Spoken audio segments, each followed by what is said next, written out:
try that again. There we go. All right. We're trying new things here. We're trying to adjust the microphone. No microphone didn't work. Obviously. All right. So Duke got it done. I couldn't be more happy to be wrong, guys. Couldn't be more happy to be wrong. What a win. Second banner for the Blue Devils. Win the ACC regular season. They followed up. They win the ACC tournament without really two games completely and more than a half without their two best defenders, without one of the best players in the country, and they still found a way to win. And this was what this game really was to me more than anything else was a team that had multiple efforts and multiple just an ability to fight and have energy and just take the punches from Louisville and keep coming back. And that was the thing. For me, the game was won in that second segment of the second half. And honestly, the first segment. Those first, 6-7 minutes, because you go down at halftime, down 5 points, and you and I both said it was a good time for halftime for Duke because all the momentum was with Louisville. And you come out, and Louisville actually airballs their first shot, but Proctor hits a three. And then Louisville gets a series of O boards, and Kahn ties it. But then Edwards hits a three. And that first segment, Edwards had all 7 points for Louisville, and it was tied 45-45. Louisville gets the ball. Chucky Hepburn draws a foul. He hits 2 free throws, and Sion responds and he draws a foul, hits 2 free throws. Then Gongba 2 free throws. Gongba with a big block, and then Sion with the 3. Duke's up by 5. Louisville timeout. And then Proctor hits another 3, and then K2 attacks, and all of a sudden it's a 10-0 run with about 11 minutes to go. And from there, Louisville just couldn't find another answer after Terrence Edwards did everything he possibly could to keep Louisville in the game, but he just didn't have help from Chucky Hepburn and company in the second half. For me, the biggest thing was,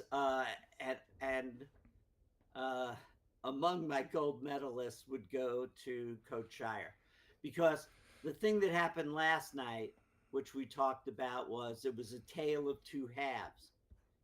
And tonight, he figured out how to motivate the guys, and their intensity throughout the second half was phenomenal. It was just phenomenal. They never gave up, and I don't think, boy, it's hard to imagine how many uncontested shots Louisville had. I think that Duke had a hand on virtually everything, and that comes from intensity.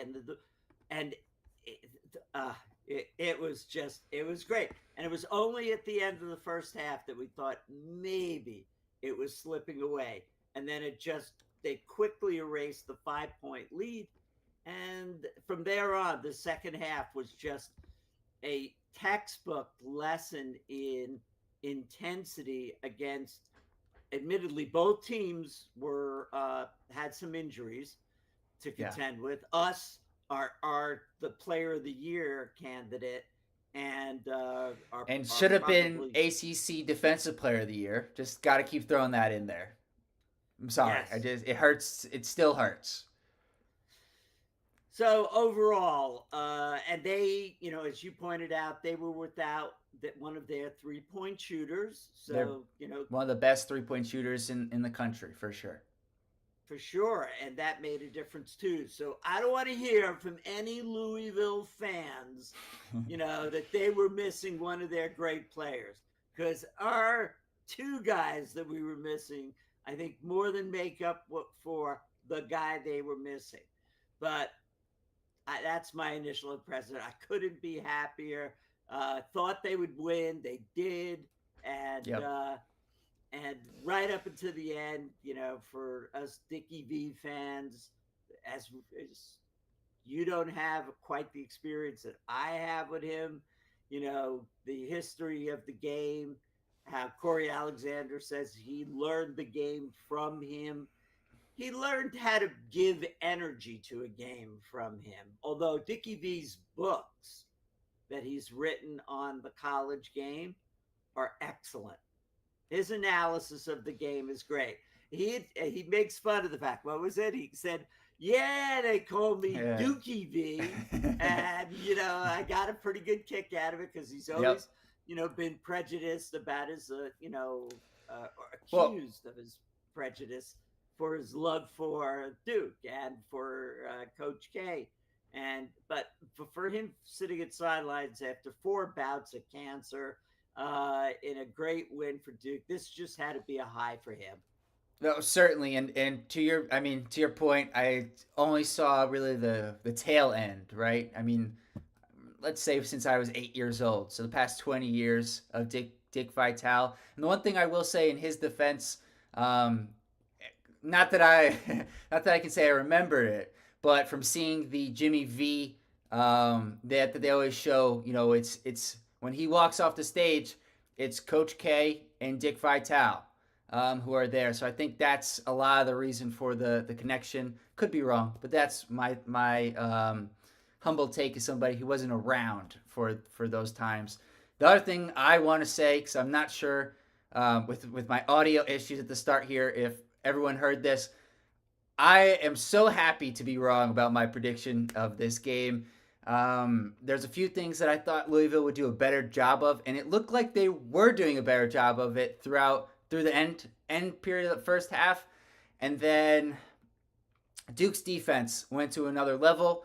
But I think in some ways we buried the lead a little bit here because this was the Tyrese Proctor game.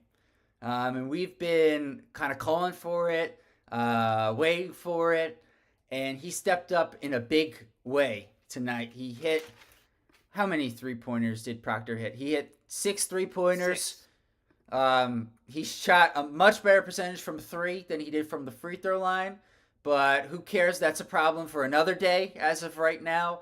And more important than that, I just thought his aggressiveness to look for his shot, and then as always, his defense was spectacular.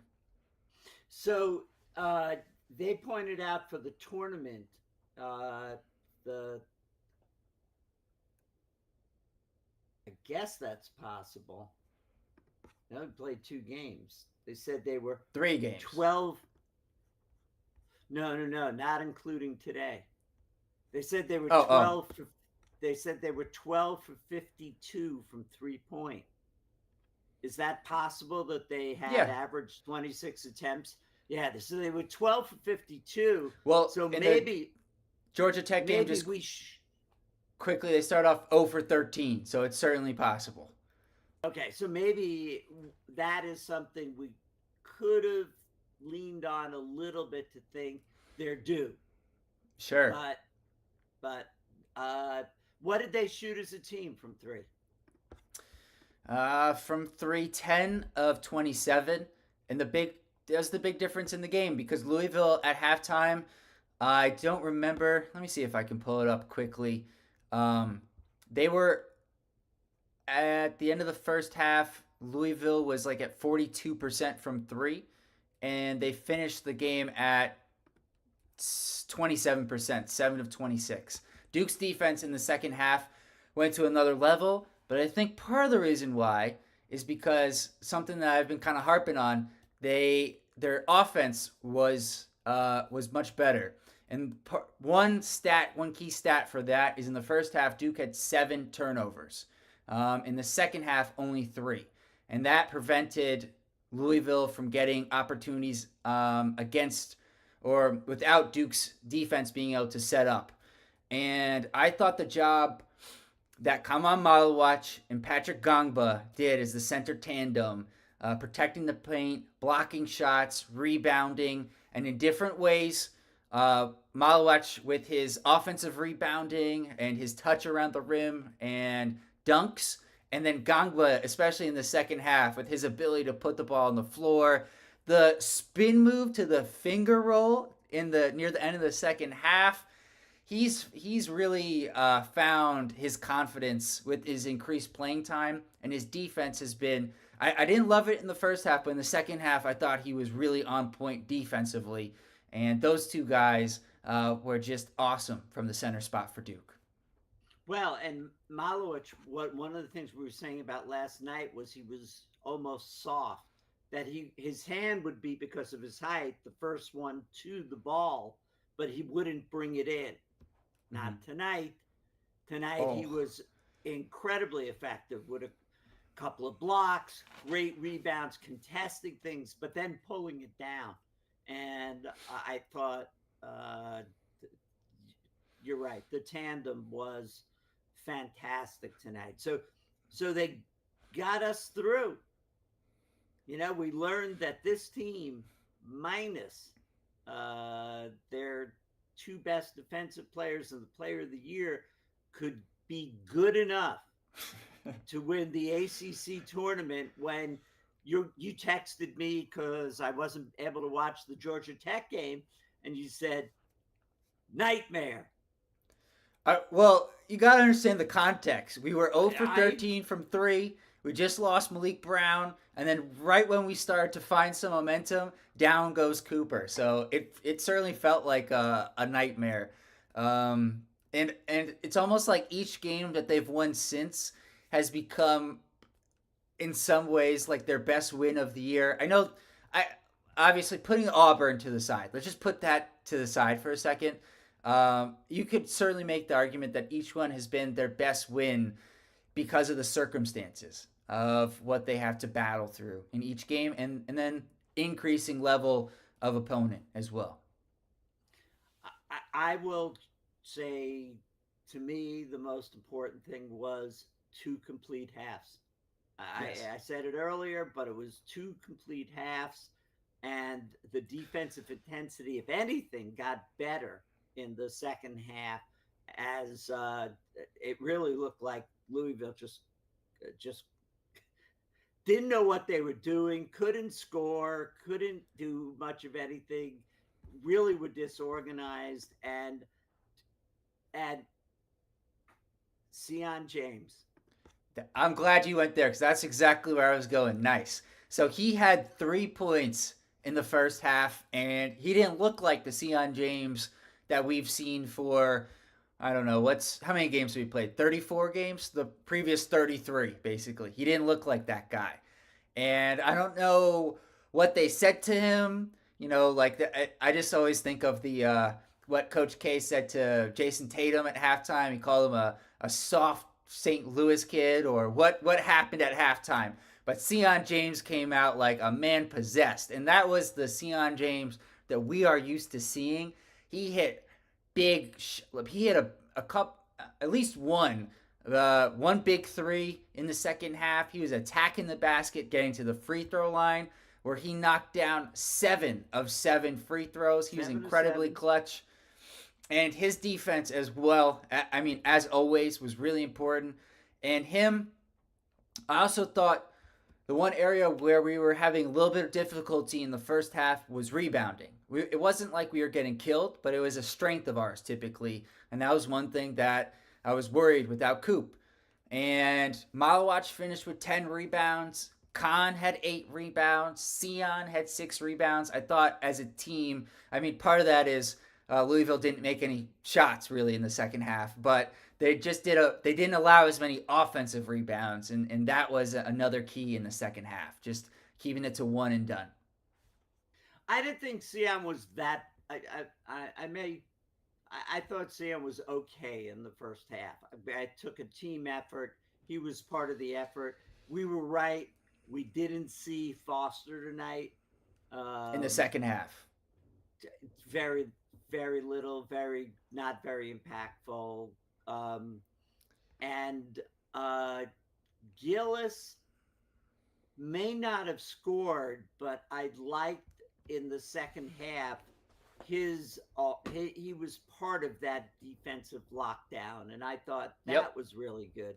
There just like we were talking about last night, how there was that period when the ball was on the floor and Evans first tries to get it and then Khan goes for it. Tonight, there was that point when the ball was on the floor. There must have been 3 Duke players trying to. One Louisville guy. But give credit to, I think it was Connie Roots, for going and he won the jump ball for Louisville, surrounded by three Blue Devils. But I think to me, and speaking of that, I think it was 2 plays later. It was 2 plays later. Khan drove to the rim and he missed the layup. Sion immediately tried to tip it in. He missed, and then Malawach tipped dunk. And that's, I mean, in a different way, exactly what you're talking about. And my favorite part of this team, the multiple efforts. Not, all right, the first time didn't work, the second time didn't work, the third time you get it to work. And sometimes it was the fourth time. And that was the thing, the energy and just overall effort level from Duke tonight was awesome. And a lot of that, you could certainly credit to Shire. I think K2's drive to the basket, now that I've watched it enough to understand, he's either going to think he can beat the player, or he deliberately, this is not a mistake or anything, he deliberately hesitates hoping the guy will jump, and then he's happy to jump into the guy, get the foul call, and he's a 91% free throw shooter. So he'll take his chances with 2 points from the free throw line. He's done that throughout the year, but over the past month and a half or so, he's really taken that part of his game to another level, and he's doing it much more. He's perfected it. Yeah, much more consistently. And the part of the reason why it works so well is because he's a big guy. He's 6'7", 220. And so he has the strength to kind of create a little bit of separation. And then to your point, if he doesn't feel like he's got the clean layup and he's got the space, he'll just bait him. A little pump fake. At this point, if it's on the scouting report, he's gonna pump fake. What are you looking at? So, but some of it is he's just so good at it. And then as you said, he loves to be fouled. He was 6 for 6 from the free throw line. There's no one I have more confidence in when they go to the free throw line than Con Knipple. And you talked about that in our post game last game. There's been guys on different Duke teams late in the game when they have to shoot free throws. Who do you have the confidence in? I know you didn't see the Georgia Tech game, but it was all Con Knipple at the end of the game when they were fouling. It was get Con the ball, and I think he missed 1 free throw. He may have shot 10 in the last 2 minutes. He's just, and Sion James and the rest of the team did a really good job of making sure that Con would get the ball at the end of the game. Jack, who was our other favorite? It was Tyus or Trey? Tyus Jones. Tyus Jones. Every big game, I think he averaged 11 points his one season, but every big game, I swear he had 20. He would score all of the late buckets. He would hit all the key free throws, and that's how he got the nickname, Tyus Stones, right? Because and that was the last time Duke won the national championship with him and Winslow with a Duke starting 5 haircut, and Quinn Cook and Jaleel Okafor and Matty Jones and Emil Jefferson, Grayson Allen, Marshall Plumlee, 8-man rotation. All right. We could go on for a bit, but should we let's go to the stats and then we'll go to the chat because we've got a bunch of people in the chat tonight. So we'll go through the stats here quickly. Okay, so I think the cool part about this game was there was moments. Pretty much everyone had a moment in this game. Malawach got us going early. And he finished with 8 points, 10 rebounds, and 2 block shots, 5 offensive rebounds for Malawach. Proctor, he went up hard. He did. As opposed to last night. And he came out like aggressive tonight from the beginning. Proctor, our leading scorer, 19 points, a couple assists for Proctor and a steal. Con Knippel, our second leading scorer, 18 points, 8 rebounds, 3 assists, tied for our assist lead by Con. Isaiah Evans had 6 points in 18 minutes, but he hit those 2 threes that were important in the first half, timely threes. Sion James, we talked about, 15 points, 6 rebounds, 2 assists. Gangba had 7 points and a couple of rebounds. He was in foul trouble in the first half, but I thought he had an awesome second half. Caleb Foster, he didn't have a great game, but he somehow did finish tied with 3 assists for the lead for Duke. And who am I missing? Mason Gillis. He had 3 rebounds. Anything you want to say quickly here, JD, before we go to the chat? No, I'm good. I'm good. All right. Cool.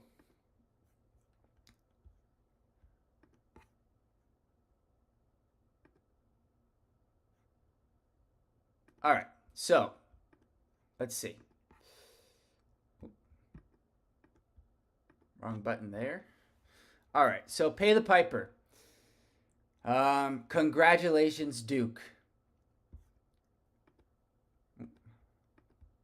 Congratulations, Duke. Second banner in 2025. 1 more to go. So impressed with this group. Down 2 key players and still win.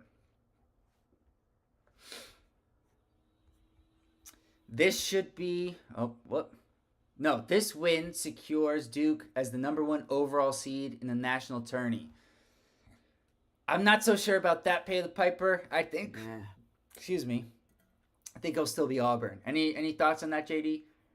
Yeah, I kind of like where they're going in the announcing, having watched a number of the SEC tournament games. I don't know that it will secure Duke that. I think it will get Duke the East number 1 seed, which will be great for them. But I don't know. Can they get that without being the overall seed? I don't know how they keep saying Duke will be the East seed. Maybe I think there's a South, so I think Auburn would have the South. Yeah, maybe that's what the thinking is. But watching those games and Florida is just a monster. So I don't know where the committee will go in the end, but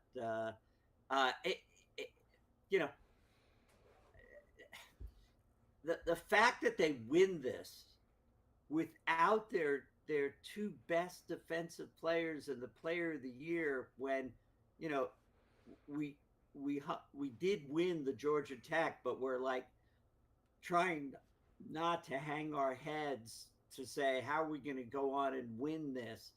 They hold on They hold on for dear life. I have a quote over my desk that says, "When you come to the end of your rope, tie a knot and hang on." And that's pretty much how they won against UNC. And there was another game today where there was a lane violation. Yes. And it wasn't called. And the announcers were going, it should never be called because it doesn't affect the... It was the Tennessee-Auburn game.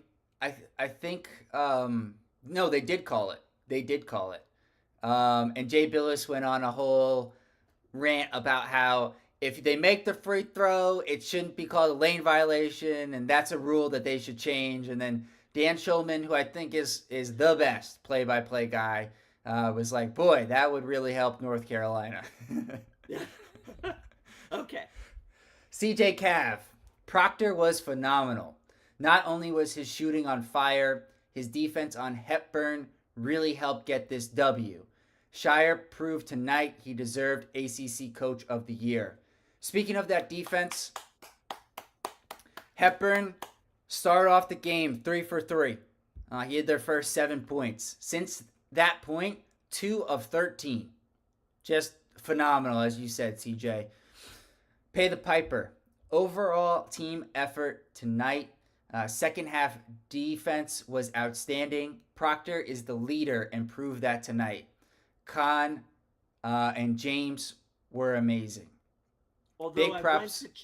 I did check, and the overall tournament MVP did go to Khan. Yeah, of course. Of course. And I, there was some speculation, certainly based on this game, Proctor deserved it. Yeah, but the whole tournament, he had 28 points and 8 assists against Georgia Tech, and I think he was our leading scorer and assist guy against North Carolina. He's the second leading scorer tonight and tied for the assist lead. It was Con Knipple award to lose. I'll bet you this. I'll bet you that before Coop went down, Con Knipple was not thinking he was going to be the tournament MVP. Well, since you said bet, I bet the betting odds on ACC tournament. What's the term I'm looking for? Player of the tournament. You probably could have got a good line on Con Knipple if you got it before the tournament, because I'm sure the odds were really high for favoring Cooper. The one thing I want to point out from what Pay the Piper said is Coach Shire didn't name a captain this year. But he did mention that, Proctor has really been the leader of this team. And I think it was rather poetic for Proctor to have, it may not have been his highest scoring game, but arguably his best game of the season in the time where Duke needed it most, in the ACC Tournament Championship. Pay the Piper just finished with big props to Coach, Pat, and Mal. Yeah, Coach Shire and the center tandem, they were awesome. Ryan Jones, this team is so special. Can't believe you picked against them, Jack. I was so disappointed hearing that in the preview. Yeah, you're right, Ryan. I deserve to eat some, I don't think I can curse, but some crow, I guess. I don't know what a better term would be. Like I said, happy to be wrong. I was trying to pick with my head instead of my heart, and my head was wrong. So got to be better next time. I think I was a little inflated because I had the last game only off by 2 points. I was, whatever. I got to take the L. Pay the Piper. Love that Dickie V was calling tonight and predicting Duke wins it all. Oh, baby. The Dukies are the best team this year. It was a special moment when he did that. And, I think there,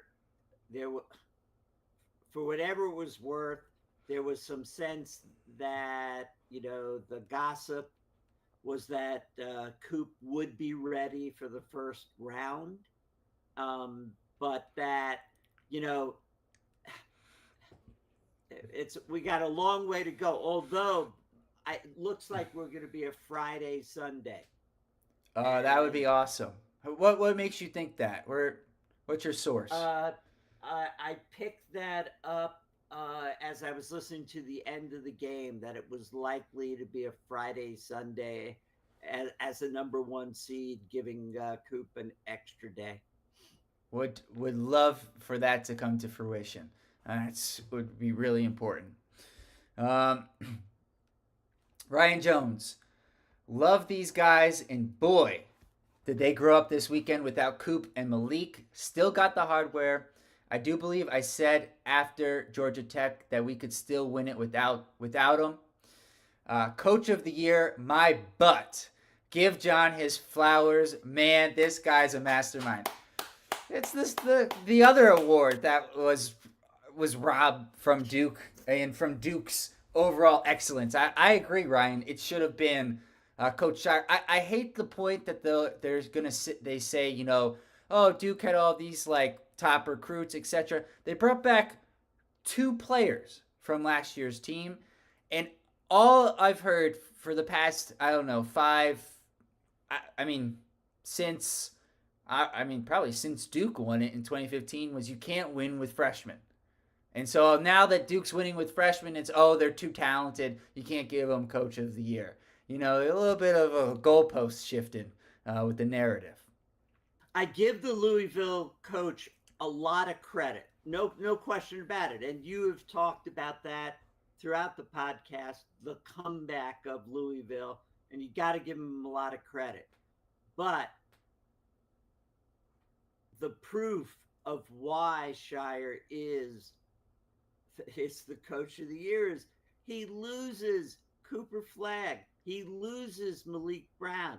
He loses Jay Lucas, who is responsible for the defensive alignment during the game so that Coach Shire doesn't have to focus on that.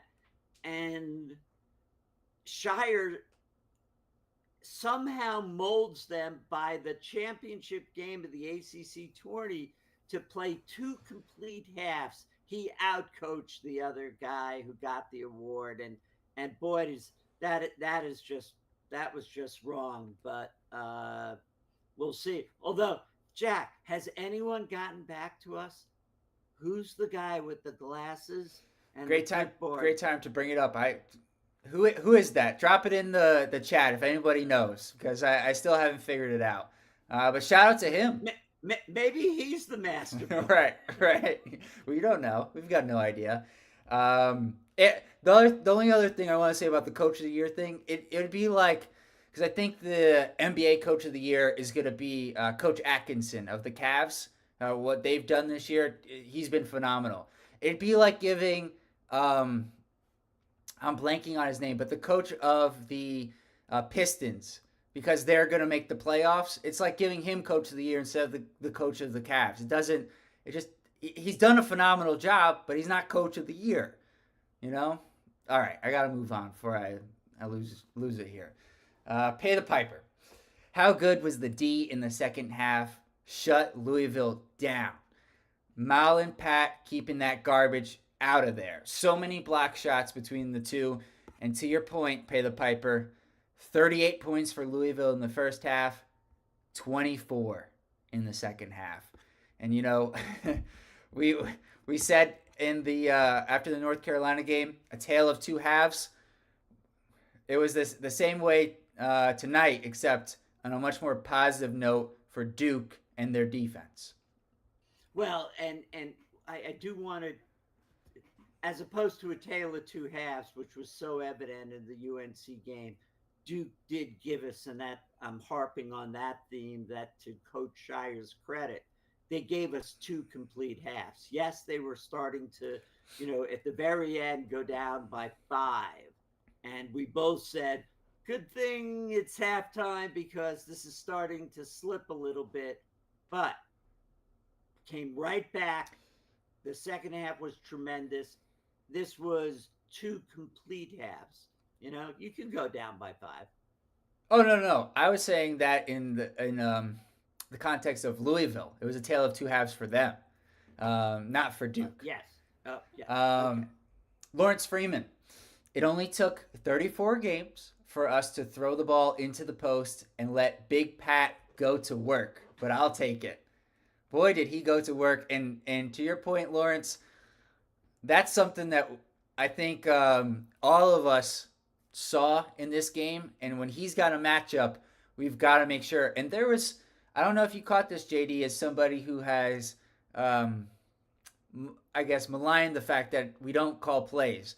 But towards the end of the second half, Shire was pointing. He was telling people where to go. He was telling them what plays he wanted them to run, who he wanted to get the ball. And they were setting up Gangban a couple of times to get isolated by himself on the near block. I guess it would be I don't know what side it would be, but the near block for us on television.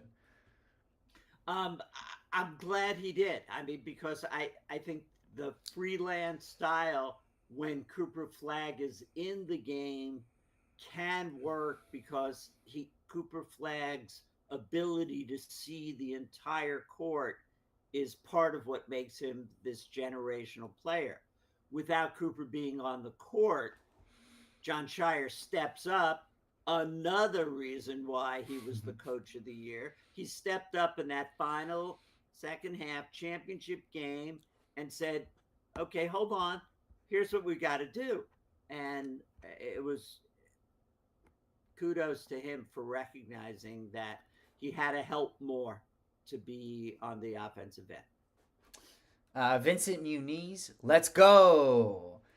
These freshmen don't play like they're freshmen, and Pay the Piper on a similar theme.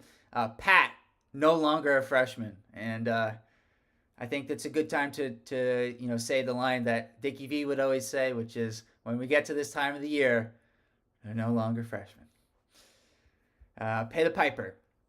The tournament has definitely prepared this team for the next step. And I forgot, I was going to make a comment on this earlier. So Duke's now won 11 games in a row.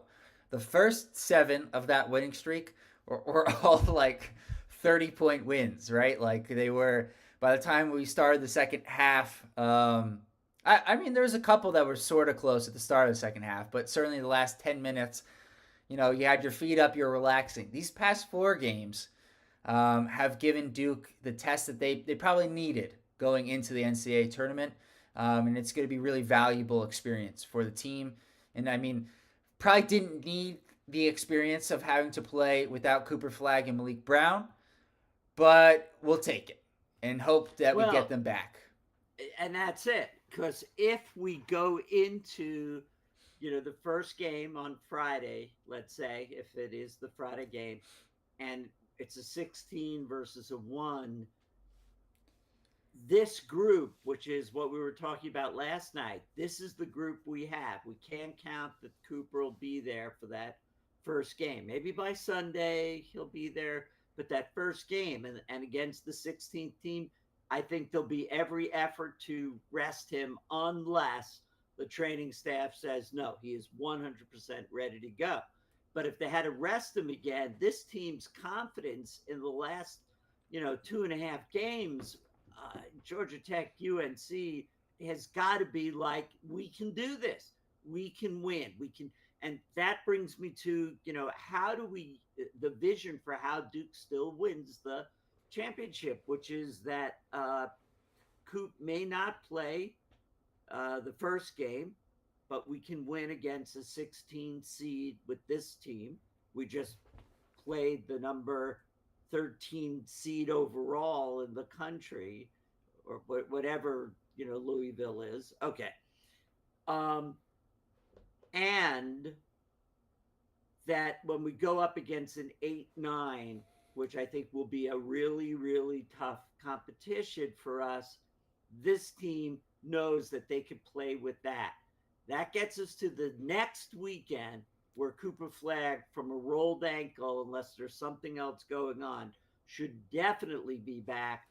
And if we can get through the Sweet 16 and the Elite 8 with Cooper Flagg, for the Final Four, where we always said we needed everybody to go against the intensity of, the SEC teams or Houston or whatever, whoever's there. St. John's? St. John's. My Johnnies could be there growing up in Queens. But so there is still this pathway that says Duke could still win it all. Certainly. Pay the Piper. I didn't realize Louisville recruited Hannibal. It's a sick mask, I gotta say. It's pretty cool that Mr. Scott has. Jan Ennis, who was MVP? I'll let you answer that JD, because I gotta give the medals later, so I'll let you go here. The MVP for this game, leaving to me, really no doubt. I would go with Proctor, because Proctor's 3-point shooting gave us the offensive boost that we were missing, and then on defense, Jack, only what does Chucky Hepburn have average, and what did he finish with in this game? In conference play, Chucky Hepburn was averaging nearly 17 points a game. And he finished this game with 14 points, but that was on 16 shots. And that says it all. I don't, the And a numbers say lot it of all. that, you know, they're switching, but a lot of that is on Proctor, and Proctor's defense tonight was superb. So I'm going to say on both ends of the court for me, though contributions come from all over the place. So you could definitely quibble with my choice. No, I don't. That's who my gold medal would be if I have to pick one. But to your point, there's a lot of guys and the coach who deserve recognition tonight. So it's a tricky one. Um, Pay the piper. Love seeing 55, Mr. Spencer Hubbard come in. Great move by Shire. Crowd loved it. I mean, I loved it. I hope I think a lot of us loved it. And I think the team loved it. The team did. And if you looked, what happened was that Shire motioned down the bench, and it was sort of like a ripple effect, where did you mean me? Did you mean me? Did you mean me? And no, he knew he wanted Hubbard in that game. And then once everyone realized, everyone was like 100% on board with getting him into that game and having him on the court. Once he came in, though, the other thing that I didn't like was that Sion had the ball. He gave it to Hubbard so that Hubbard could dribble it out, and then Hubbard He gave it back. Yeah. to Sion. But that's Hubbard. That's why everyone loves Hubbard. He doesn't come in at the end of the game, just looking to get his. He's a true out and out team guy. And I think my favorite part about this team is that you hear guys like it's kind of I've said this before, like Isaiah Evans has mentioned how Hubbard helped him with his defense, and we know how much better Evans got defensively throughout this season. And the only other thing I'll say on that is, as you've said several times throughout the year, I don't think there's any way Coach K is doing that. I think that this is something that Shire has shown is a little bit of a difference between the two. I do want to point out one other thing, and I do think, even though he wasn't there, and we know that I love Jay Lucas and that he had to go for his professional career to be at Miami, to be there for the transfer portal, that when they interviewed Proctor at the end of the game, and Proctor, they're well coached on what to say, but he made a point of saying that all summer Jay Lucas worked with him and had him ready for the season. And that's a great shout out to Jay Lucas, who is just a special guy that took one of those like the poster behind me, The Godfather, an offer you couldn't refuse. I mean, you're going to be at his age the head coach of a ACC school with, as you like to point out, a lot of NIL money. So he's going to have a great chance. Great chance. GBB all 0530. Imagine if Proctor made some free throws, though. Could come back to bite them. It sure could. It's something we will talk about, I am sure. Maybe not in the preview of the 16 game, but of the 8-9 game for sure. But for tonight, I think I'm just gonna bask in the victory and in all the threes that Mr. Proctor made. Now, the one thing I want to make sure I say before I forget is our winner tonight of the score prediction game was Steven Munson, 30-37, who had the score prediction as 76-68. He was the closest tonight. So he gets awesome. He gets a win. So we have 1, 2, 3, 4, 5, 6 guys who have one win, which include Lando Man 82, Pay the Piper, Macaroni Daddy 93, Ed Sessoms, and Mrs. R, Custy Z Kex, and West Midnight Assassin and Lawrence Freeman are tied in the lead with 2. And we have at least one more game to go, and hopefully many more. pay the piper. MVP equals Khan. Yeah, certainly the MVP of the tournament. Pay the piper. We're all happy that you were wrong, Jack. Agreed.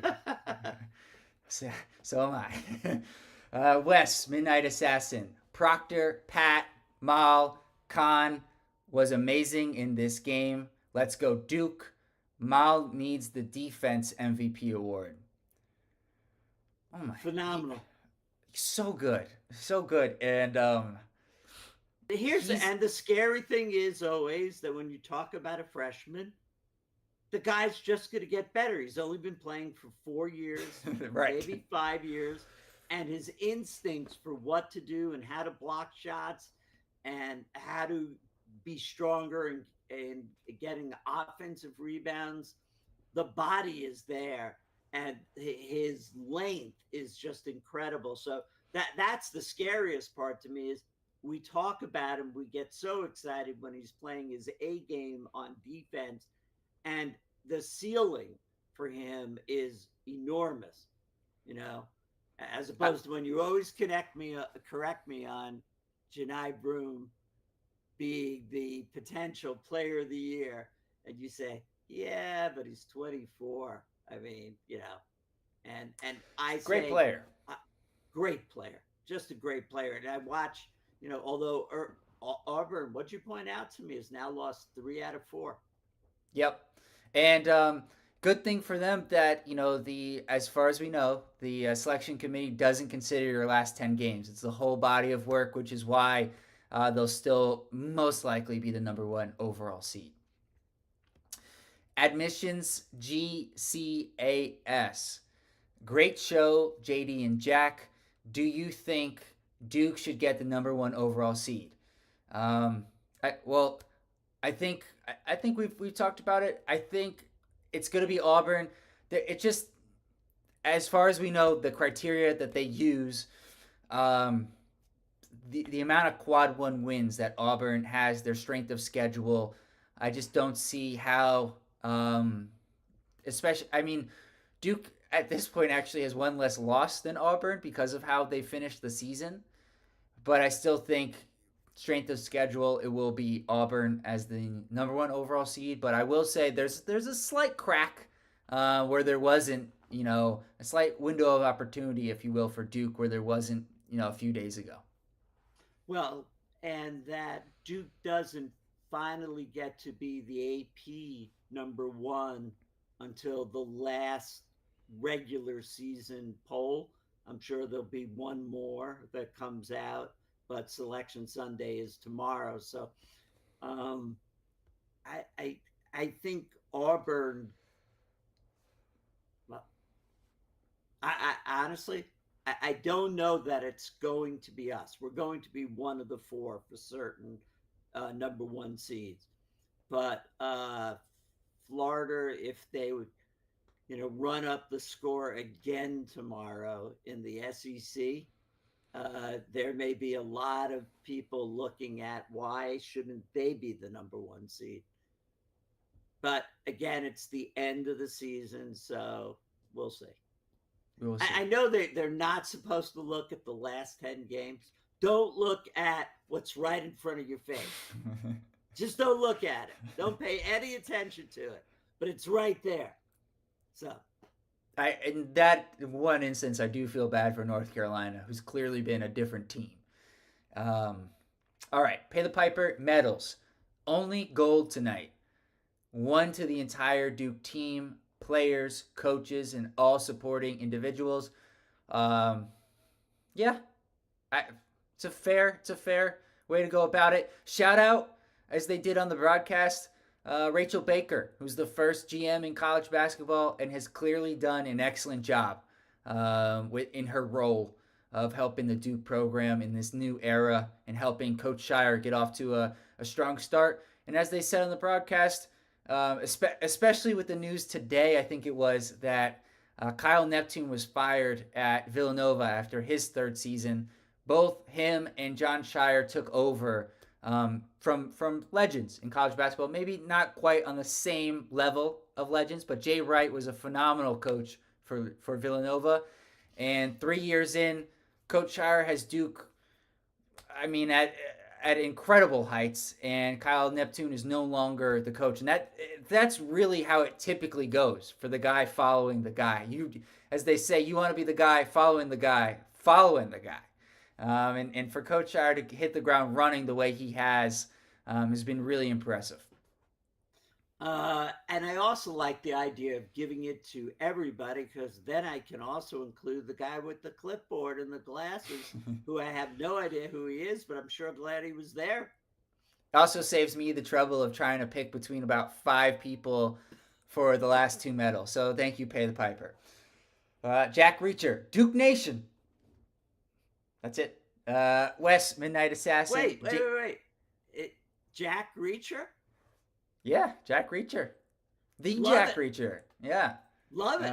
Absolutely enjoy the movies and the show. And if that's really your name, then kudos to you that you could actually go walk out there and say, my name's Jack Reacher. Wes, Midnight Assassin, JD, and Jack. I love this podcast. Y'all got to keep it going. Got to keep it up, through NCAA Tournament in the following years. We sure plan to. And also want to say shout out to you guys for making this as fun as it is for us and helping us grow this channel. And we want to continue to grow it. So any suggestions you guys have for the program, any things we can improve, if you want to be a part of the program, drop a comment. Love to have you. And yeah, just want to keep growing it and continue through the NCAA tournament. So we'll be sure to keep that up. Really appreciate that, Wes. Completely appreciate it. And even though I'm a little bit older than you, we have at least, just so our listeners know, we have at least a 4-year plan, including this year. So 3 more years that we've planned out for trying to figure out how to grow this, but always keeping this component with the people that want to be part of it and give us their comments. It is probably about one of the most fun things I get to do. All right, so we had a little bit of discussion in the chat about whether Duke will be the number 1 overall seed. Yeah, I understand some anti-Duke bias there for sure. I've definitely seen in previous years where Duke has been underseeded. Just based off of what they keep telling us in the criteria, I think it will be Auburn. Let's see. Oh, here's a good question, JD. Should Cooper even play in the first game? From Admissions GCAS. No. Absolutely not. I've rolled my ankle 4 times. All 4 times I've been on crutches. I understand that from when I used to do it to having the Duke training staff there to help you rehabilitate is quite different. I don't think in the 1-16 game, unless both of his parents, Jose the trainer, and everyone else is saying he's 100%, then I would save him for the 8-9 game, where that can be a very tough game. And, I would just hold him out get him 2 more days. The only point both Jack Reacher and Admissions made, which I actually kind of agree with, is that if he's healthy, which is a big if at this point, it would be good to play him even if it's 15. I mean, they said 10 minutes. I think if Cooper's playing, it's gonna be hard to keep him to 10 minutes. So if you could, a half, basically 20 minutes, as they said, to get him some rhythm going into that next game, because that 8-9 game could be a tough game. So I agree, guys. It's a good point. Good point. And Jack Reacher says Mason playing is important just to give another player some rest. Same with Foster. Agreed. Wes says we should get the number 1 overall seed in the tournament. Auburn lost again. Yeah. I, listen, guys, I hear you. I'm just going off of what we've been told. Um, The only other thing I'd add to that is if Cooper had been there, and yes, you're not supposed to pay attention to the final, it's what you did during the whole year. But if Cooper had played in the ACC tournament and was the ACC MVP, and Duke sailed through the ACC, didn't have the challenging game that it had with Georgia Tech, didn't have the challenging game that it had with UNC, then I would say no doubt, because everything was surging when Duke finally took the number one position in the AP poll, that had that momentum carried right through to winning the ACC championship. The other way to look at it is without him. yeah. I think it's more impressive, honestly. I do. Um, all right, let me try to pick out a few more here. Um, I think Jack Reacher says, I think Tennessee and Florida have proved they're the top two teams in the SEC. And Admission says Florida may be the only team Duke might not be able to beat in the final. Um, but I think Florida, I've talked all year. I mean, maybe not all year, but certainly the past couple of months about the Duke Auburn final. And I'm with you guys. Like Florida, to me, has somewhat, maybe not by a, it's not by a big margin, but I think it's clear but close. Has surpassed Auburn as the best team in the SEC. They, from what I saw of them recently, they beat Alabama, Auburn. I think they beat both of them on the road, which is just even more impressive, especially in the SEC. They've got 9 guys who all, like, their coach trusts. They've got a clear rotation. And the big thing um, for me is they've got legit size. Like their guards aren't necessarily the tallest, but they are strong. And they'll play like 6'10", 6'10".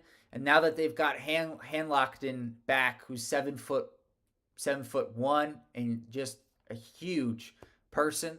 They always have at least two 6'10" plus guys out on the court.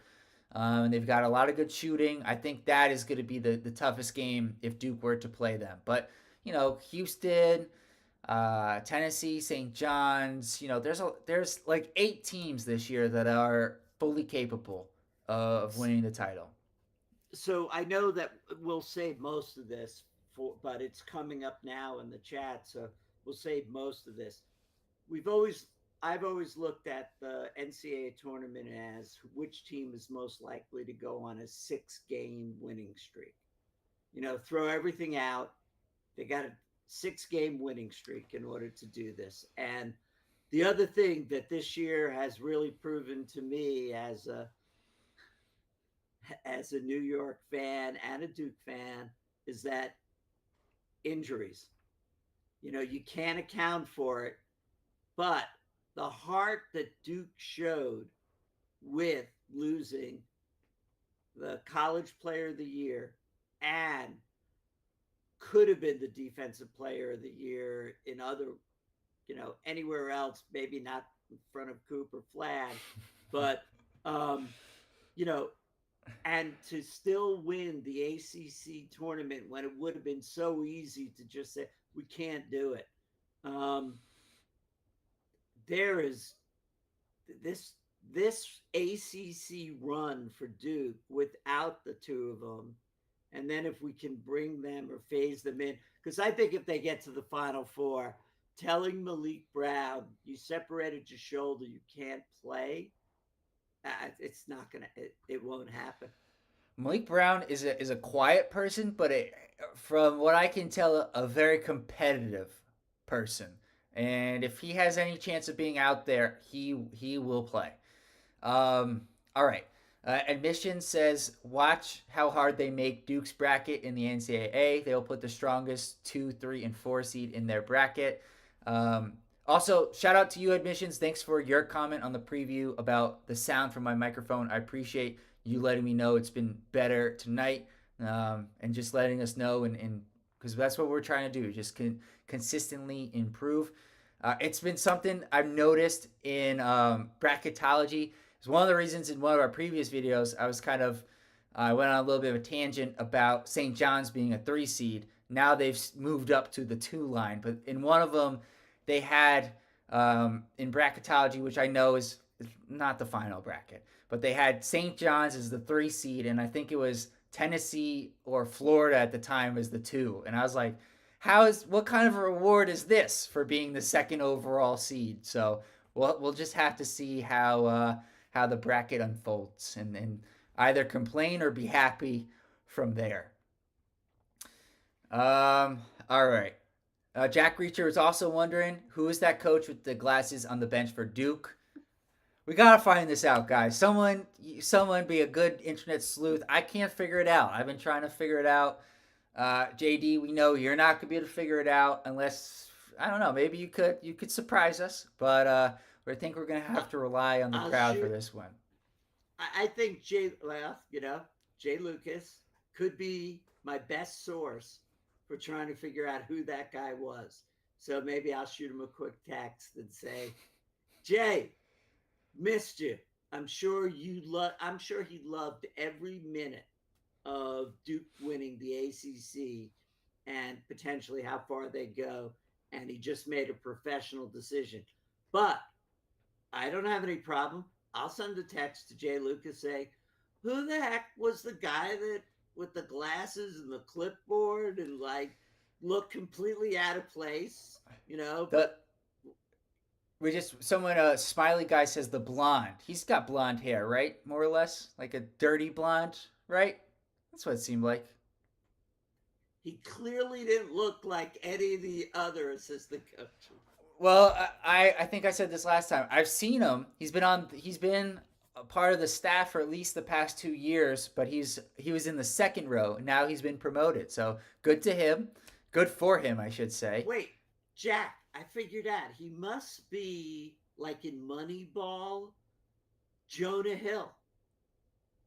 Maybe. To Brad Pitt. Maybe he's the analytics guy that they brought down and said, stop sitting up there telling me that in this situation, this guy does this. Maybe he's Jonah Hill from, Moneyball. And, Brad Pitt said, come on down.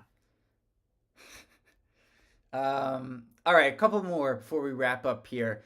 Mr. Jin Wright, I don't want to see VCU in an early round. I know they've been really good, and it's kind of a shame for me because I'm now living in the Richmond area and I haven't gone to see them in person, but also have been kind of busy with all the Duke games as well. That's not a good excuse though. I know they're good. I haven't watched a full game of theirs, so if Duke happens to see them, I'll be sure to give you guys my full scouting analysis on VCU. Jack Reacher wants to know, JD, how long have you been a Duke fan? He says, I've been one since February 20th, 1988, when I saw Duke on CBS win at Kansas, came back from 20 down to win. So if Mr. Reacher had been, because we've discussed this several times on the podcast, that it goes back to 1978 when I was just graduated from Washington University in St. Louis, and I graduated in 77, but in 78, Duke was in the Final Four. And I had tickets that a friend of mine from whose father worked in Coca-Cola said, I can get us tickets. And I said, can you get us good tickets? He goes, yeah, I can get us good tickets. And that team was a very special team. So that was G-Man, Jaminski. It was Eugene Banks, who was one of the original enforcer type players. And then their guard that was Jim Sparnackle. And they did not win it all. It was before Coach K, but they were in the Final Four. And that's the first time that I saw him and said, wait a minute, I like these guys. So, I mean, first of all, thank you for sharing that. And as you were sharing that, we got breaking news. The guy that we've been discussing, thanks to Smiley Guy, he's the head of scouting. His name is Zach Marcus. He does the scouting, and thanks to Zacharias Chen, he does the scouting and gives Shire the film he wants. He was apparently in one of the Duke Blue Planet episodes. Having trouble with my words here. It's a little bit late. So shout out to you guys. That's awesome that you were able to get us that information. And shout out to Mr. Marcus. One of our gold medal recipients tonight. Pay the Piper says, like, comment, subscribe, and share, peeps. Thanks, JD and Jack, for an excellent show. Love listening to you both. Thanks, Pay the Piper. You've been an essential part, of the show throughout the season. And shout out to all of you guys. Last Jack, comment. If you could give a shout out to Pay the Piper, who's been phenomenal, Lawrence Friedman. Oh yeah, right from the beginning. Right from the beginning. One last comment here. Laura Markle.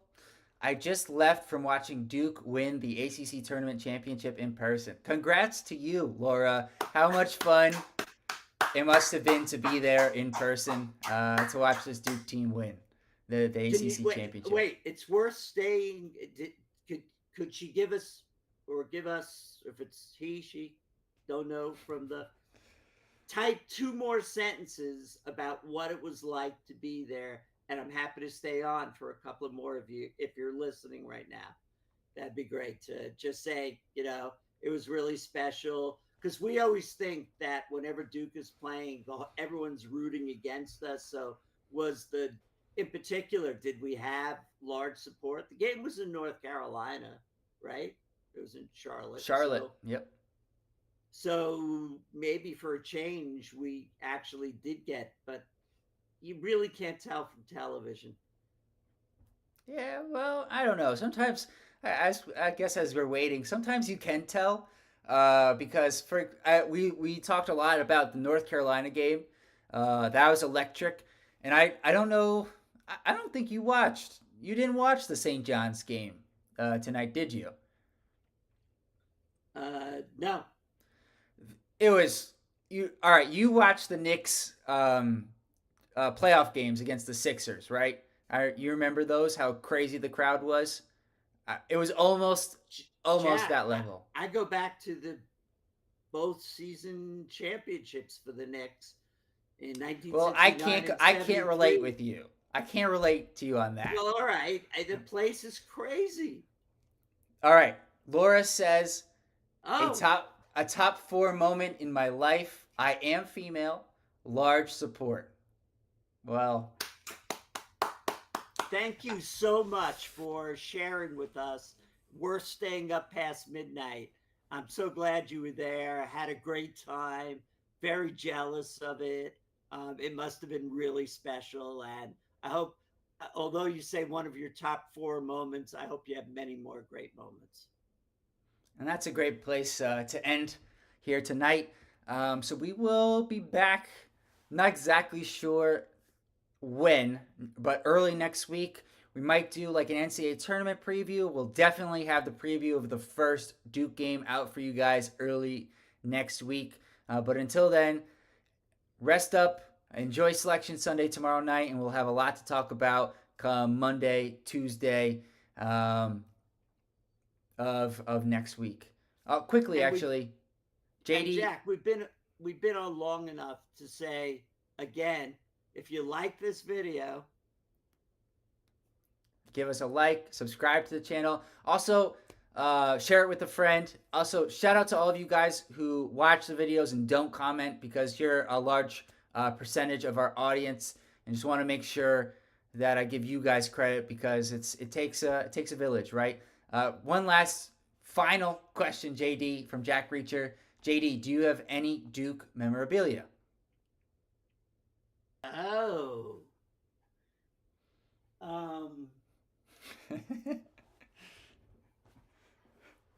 I Can you, if Jack Reacher can see behind me, thanks to my family on Father's Day, I had been sent, they all sent me to the last Coach K Academy. Well, with Coach K, because they're still Yes, going. They're still going. right. But the last one that he was running. And so, all right, hold on a second.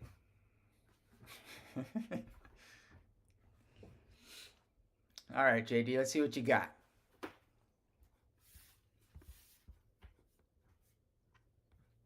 All right. So, this is probably the best of all the things that I've ever collected over the years. I know there's a little glare coming and it's hard to see. So, when you go to K Academy, you play games, and that's why I got to know Jay Lucas, because he was my coach. And there are all kinds of crazy pictures. There's the picture of me with Grayson Allen. That's Robinson, right, Jack? Yes, that's J Rob, one of our assistant coaches now. Right. And let's see, who else did we have in this picture? That's me and Germ down there. That was his nickname. We all called Jeremy Roach. That's what, Mason Plumley and one I of the can't guards. I can't really see, to be honest. Yeah, it's one of the guards. Then, of course, that's me, Coach K, and my shirt. My favorite shirt, which was autographed by Coach K, which was in the year, for like 30 years. Oh boy, for 30 years, I always had this habit that for every Duke game, I had to wear the same shirt.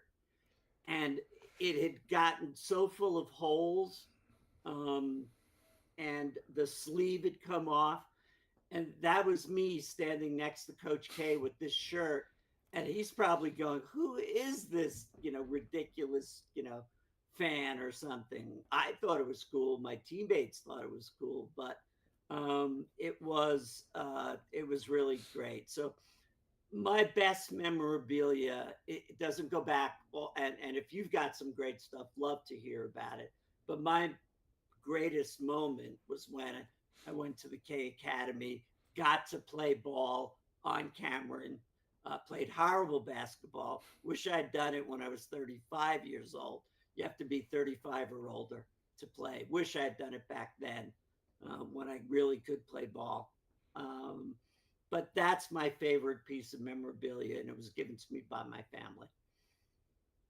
All right, and with that, we will see you guys early next week. Enjoy your Sunday, and we'll see you guys definitely Monday or Tuesday next week, and we'll have a lot to talk about, and at least Go Duke!